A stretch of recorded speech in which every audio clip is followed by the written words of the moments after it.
ഉയർത്തിയത് എന്റെ കൈകൾ ശുദ്ധമാണെന്ന് പറയാനല്ല.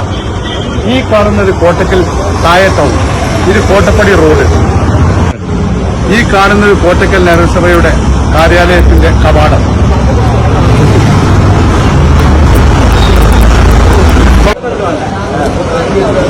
ഈ കാണുന്നതാണ് കോട്ടക്കൽ നഗരസഭയുടെ ഭരണസ്ഥിര കേന്ദ്രം.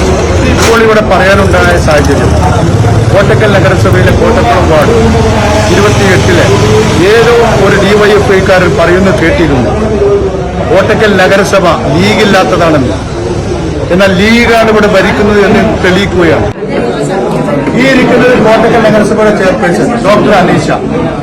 നഗരസഭയിലെ ഒരു വാർഡിൽ, അതായത് കോട്ടക്കുളം വാർഡിലെ ഏതോ ഒരു ഡിവൈഎഫ്ഐക്കാരൻ കോട്ടക്കൽ ലീഗല്ല ഭരിക്കുന്നത്, ലീഗില്ലാത്ത ഭരണം എന്ന് പറഞ്ഞ ആ ഡിവൈഎഫ്ഐക്കാരനോട് കണ്ണ് നിറയെ കാണാൻ വേണ്ടി പറയുന്നു.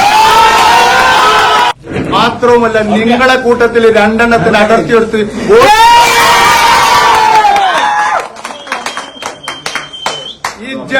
ഒരു ജന്മം ജനിച്ചിട്ടുണ്ടെങ്കിൽ ഡിവൈഎഫ്ഐക്കാരനോ CPM-കാരനോ ഈ കസാലിൽ ഇരിക്കാൻ കഴിയുകയില്ല എന്ന് ഒരിക്കൽ കൂടി തെളിയിച്ചിട്ടുണ്ട്.